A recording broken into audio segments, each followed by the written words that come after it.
Confused in direct indirect speech? Don't worry, आज के video के बाद आप कभी रूल्स नहीं भूलेंगे।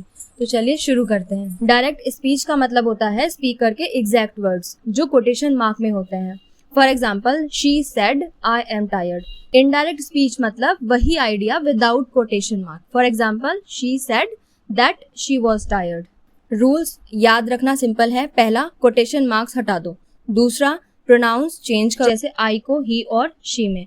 तीसरा, टेंस चेंज करो अगर रिपोर्टिंग वर्ब पास्ट में है तो। और लास्ट, टाइम और प्लेस वर्ड्स को बदल दो। जब रिपोर्टिंग वर्ब पास्ट में हो तो टेंस बदलना पड़ता है।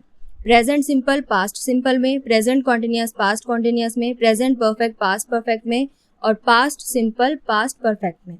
और विल चेंज हो जाता है वुड में। ध्यान रहे, अगर रिपोर्टिंग वर्ब प्रेजेंट या फ्यूचर में है तो कोई भी टेंस चेंज नहीं होता। प्रोनाउंस के रूल्स सिंपल हैं, वो सब्जेक्ट के हिसाब से चेंज हो जाते हैं। जैसे आई को ही या शी में, आर को देयर में, वी को दे में, माय को हिज या फिर हर में। For example, he said I am happy. Convert होने पर सेंटेंस बन जाएगा he said that he was happy. Time और प्लेस वर्ड्स हमेशा इनडायरेक्ट स्पीच में चेंज होंगे। जैसे टुडे का दैट डे, टुमारो का that next day, yesterday the previous day. Here का चेंज हो जाएगा देयर में और दिस हो जाएगा दैट में चेंज।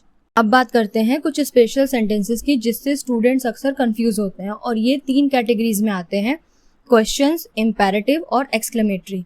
पहला, डायरेक्ट स्पीच में अगर क्वेश्चन हो तो आस्क्ड या फिर इंक्वायर्ड यूज होता है। यस और नो क्वेश्चन के लिए इफ या फिर वेदर यूज करते हैं। फॉर एग्जाम्पल, सेंटेंस है डिड शी हेल्प यू। इसका इनडायरेक्ट स्पीच बन जाएगा he asked if she helped me. WH questions में क्वेश्चन वर्ड सेम रहता है। For example, she said where are you going, तो इसका इनडायरेक्ट स्पीच बनेगा she asked where I was going. दूसरा आता है इम्पेरेटिव। इसमें ऑर्डर, रिक्वेस्ट या फिर एडवाइस दी जाती है। यहाँ रिपोर्टिंग वर्ब चेंज होता है, जैसे टोल्ड, ऑर्डर्ड, रिक्वेस्टेड, एडवाइज्ड, और सेंटेंस इन्फिनिटिव फॉर्म यानी टू प्लस वर्ब में आ जाता है। जैसे ऑर्डर का एग्जाम्पल है the teacher said open your books. इसका इनडायरेक्ट स्पीच बनेगा the teacher told the students to open their books. Request के लिए एग्जाम्पल है ही सेड प्लीज हेल्प मी।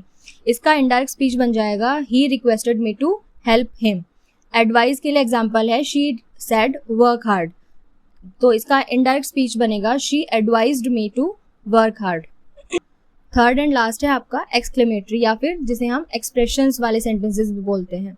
इसमें रिपोर्टिंग वर्ब होता है exclaimed, exclaimed with Joy, exclaimed with सोरो, exclaimed with surprise, और exclamatory words like what, how हट जाते हैं। For example, he said what a beautiful day. इसका इनडायरेक्ट स्पीच बन जाएगा he exclaimed that it was a beautiful day. Students ज्यादातर 3 mistake करते हैं। पहली, टेंस को सेम रख देते हैं जब रिपोर्टिंग वर्ब पास्ट होता है। दूसरी, प्रोनाउंस चेंज करना भूल जाते हैं। और तीसरी, हर जगह दैट यूज करते हैं जबकि क्वेश्चंस के लिए इफ या वेदर का यूज होता है। एग्जाम के लिए कुछ क्विक स्टेप्स फॉलो करो। पहला, रिपोर्टिंग वर्ब का टेंस आइडेंटिफाई करो। दूसरा, टेंस शिफ्ट अप्लाई करो अगर जरूरत है। टेंस शिफ्ट यानी कि अगर रिपोर्टिंग वर्ब पास्ट है तो रिपोर्टिंग स्पीच का टेंस चेंज कर देना अकॉर्डिंगली। तीसरा, प्रोनाउन और टाइम वर्ड्स बदल दो। और लास्ट, सेंटेंसेस रीस्ट्रक्चर करो, स्पेशली क्वेश्चंस एंड imperative के लिए। These are some practice questions. Convert them into indirect speech.